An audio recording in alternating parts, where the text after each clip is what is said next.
Ladies and gentlemen, thank you for joining us on this glorious day. Here we are. Very glorious.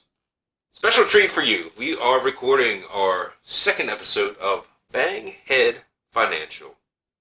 I'm, of course, Gregor Guy, joined by Mr. Cuz and Mr. Casey.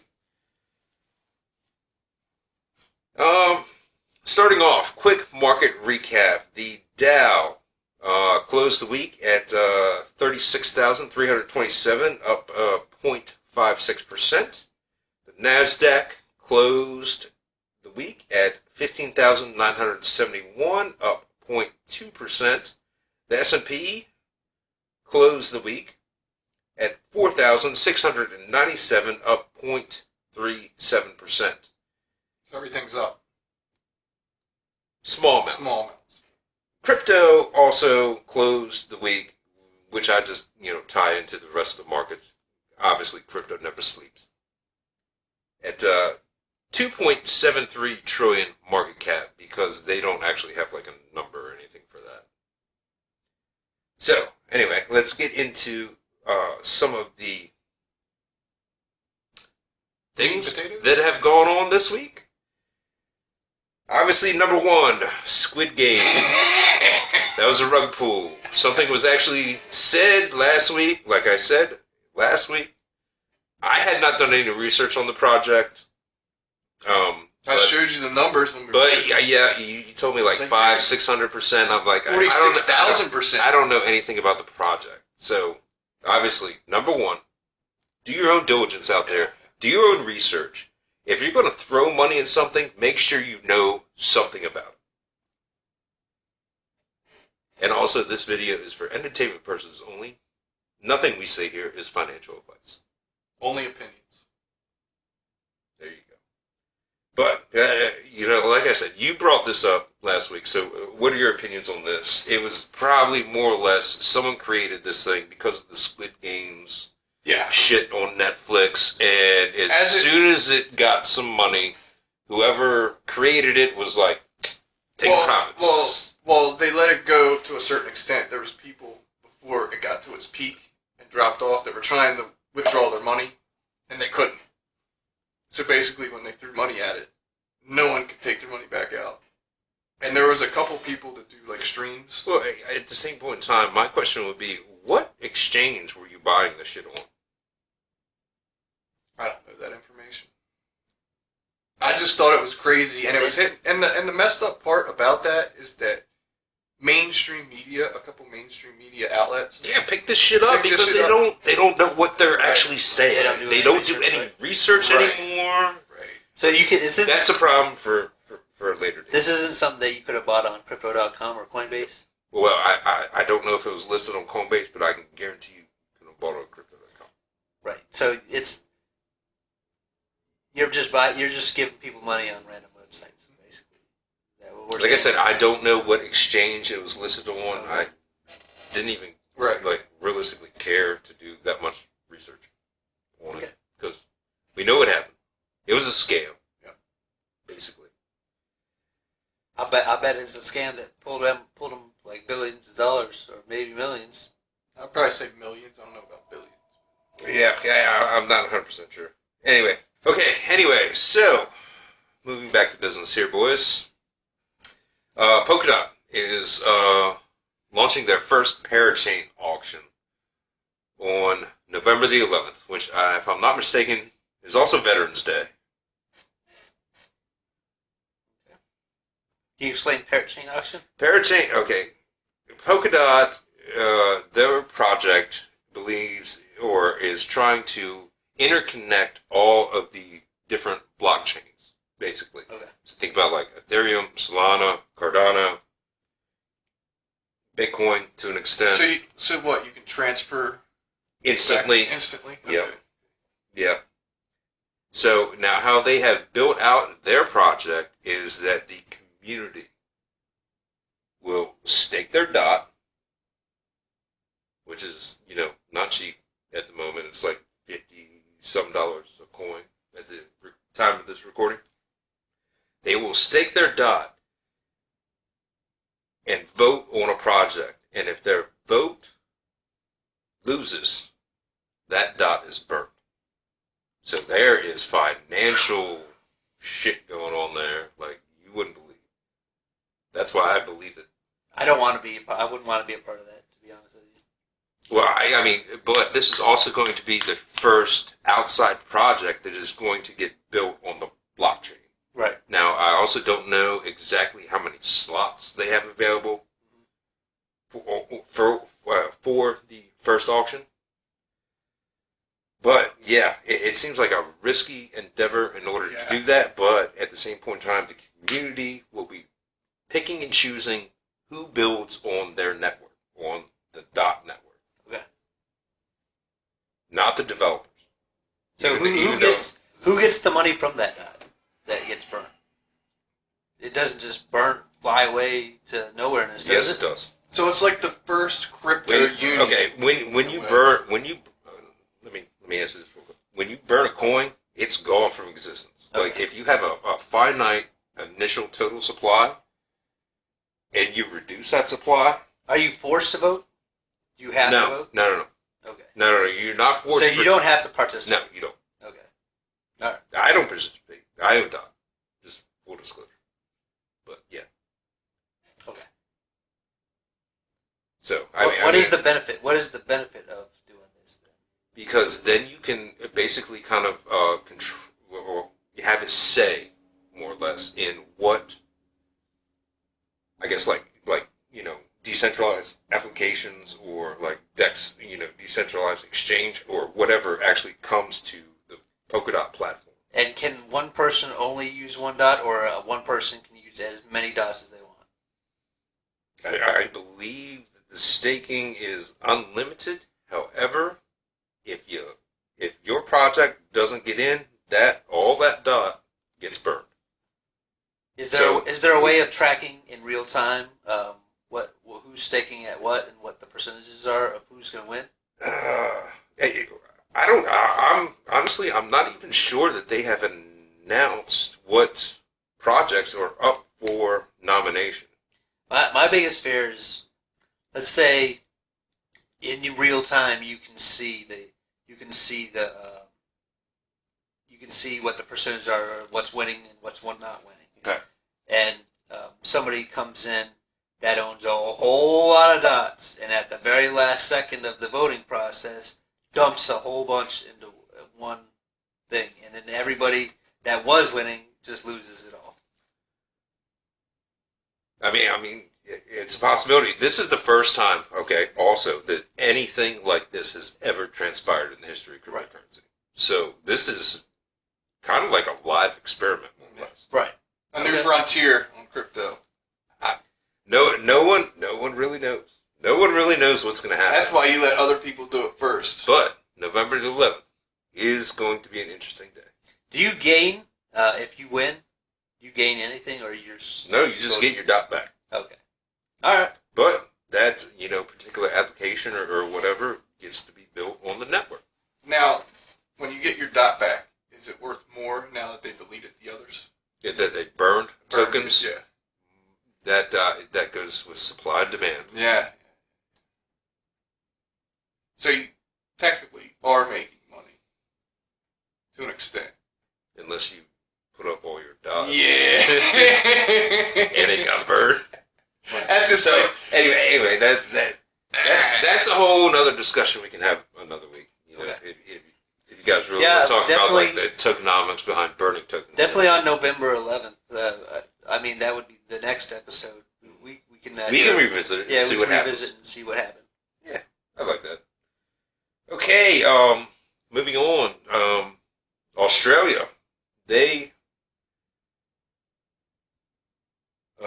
is the Commonwealth Bank of Australia. They started a Bitcoin spot ETF, which means that transactions need to be settled in Bitcoin.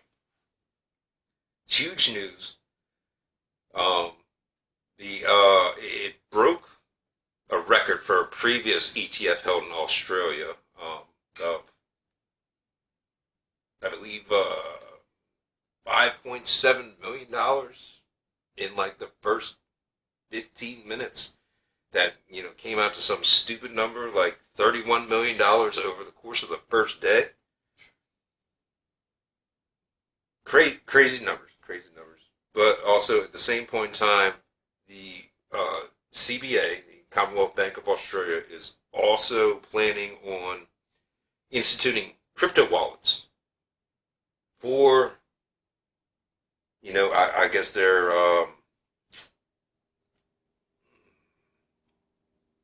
almost like stakeholders, or no, for their the people who use their services. okay, I get you. Their customers. Customers. Brain fart there. And just as a way to have custody over cryptocurrency in a centralized bank location. Okay. Could be a bad thing. Opinions on that? Anybody? So it's like the government trying to get their To an extent. measly little hands into. It was obviously going to happen. Yeah. It was going to happen anyways. To an extent. Okay, moving on. There was an issue with the Shiba Inu this past week. Apparently, there have been misreportings via CoinMarketCap, CoinGecko, all these major, coin, kind of like trading sites as far as price action, so on and so forth, as to the total supply of how much Shiba Inu is actually out there. On CoinMarketCap, the number went from 394 million, which, by the way, CoinMarketCap is also basically what every major exchange reports. They had the number at 394 trillion, circulating supply. CoinGecko had the number somewhere close to like 497 trillion on the circulating supply. However, that number has now more or less been redefined to 589 trillion coins in the circulating supply, which actually makes a lot more sense, if you actually know anything about the project.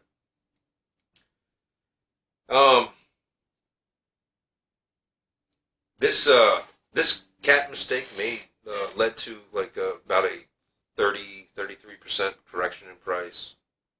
But, is what it is. Any opinions on the Shiva?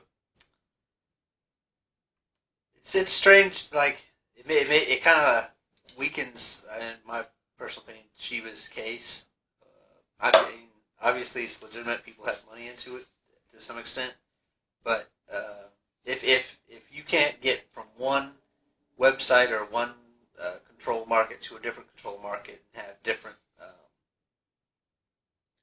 But this was not also the Shiva project telling them that this is the circulating supply. Who was saying it? They just made these numbers up, is kind of how I understood it.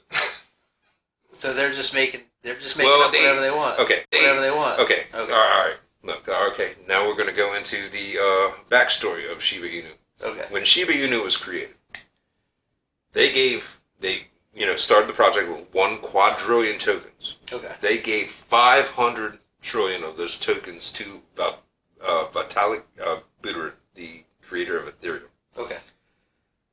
He burned, I want to say it was 90%. It might have been 80%. 80% of the tokens, he burned them in a dead wallet. Okay. Spent the other 20% to,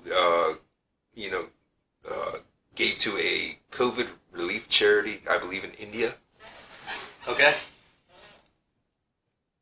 So, that was like 500 trillion. Okay, so let's say he burned 400 trillion, right? And gave the other 100 trillion to this said charity. Which also makes me wonder why CoinMarketCap had the number of 394 trillion circulating tokens. Yeah, I mean, there would have to be another 200,000 some, or 200 trillion some burn. How secure is the blockchain? Because they're not allowing people to give Shiba Inu coins. is not its own blockchain yet. No? No. Okay. But it's coming soon. Is it on the Ethereum blockchain? Yes. Okay. So they can't just give coins to two people, the same coin to two No. people. Where the fuck did they get the numbers from? Yeah, I mean, that's a question a lot of people had, and a lot of people think that CoinMarketCap needs to be held accountable for this particular mistake. But, once again, it makes you wonder where else they're making mistakes. kind of. But that's a story, we'll have to keep following moving forward. Oh, okay. This should be a fun one. I don't know whether it's called Dogelon Mars or Dogelon Mars. But if you ask me, it 100% sounds like a scam crypto. And if it's not a scam crypto, it is a motherfucking cult. I just want to hear each of your opinions on that. Definitely interesting name. I don't know too much else about it. Okay, do you want to know what their mission statement is? What is the mission statement? They want to boost this cryptocurrency, basically to give it to Elon Musk to take them to Mars. I like it. Okay. So you would enjoy the cult? I'm buying. Okay. So, if you want to go down the cult route of this, I'm picturing like Kool-Aid and like if Elon Musk fails to get us to Mars, like how many people are going to be laying around the desert dead with fucking... Obviously, I'm not putting... Hey, Elon, take us to Mars. Just don't give us any spacesuits. All these people with Elon Musk's fucking face on their shirts laying on the desert. Fuck it. I mean, right, dude? It's the most ridiculous thing I heard over like the last fucking week and a half. I don't know. And what are they called again? Elon emissions or something? What was that? Well, no, I mean it's trading Musk under the emissions? banner of Elon, but it's the project name is either Dogelon Mars or it's Dog Elon Mars. Don't know. Maybe if you're part of the project out there, you could reach out and clarify this shit for us. Anyway. Now, I'm not necessarily sure that this is financial news, but I just feel like I need to bring it up. It was entertaining. No, I'm talking about this next story. Another story. All right. Blue Origin has lost its lawsuit against NASA. It got thrown out in federal court. Fuck you, Jeff Bezos. That's all I gotta say. Didn't Elon write Opinions. another thing? What? Didn't Elon write something to Jeff Bezos on this topic? I'm not sure. I think he said something else to Jeff Bezos. I think he likes to mock. Yeah. Which is cool. It's all competition. Like I said before, it's the only person he can punch like straight across from instead of punching down. Right, yeah. Fuck you, plebes. Peasant. Yeah, basically. Alright, anyway, there we go. The second episode of Banghead Financial. Hopefully, moving here forward, all of this will get smoother. I'm, of course, Gregor Guy, joined here by Mr. Cuz and Mr. Casey.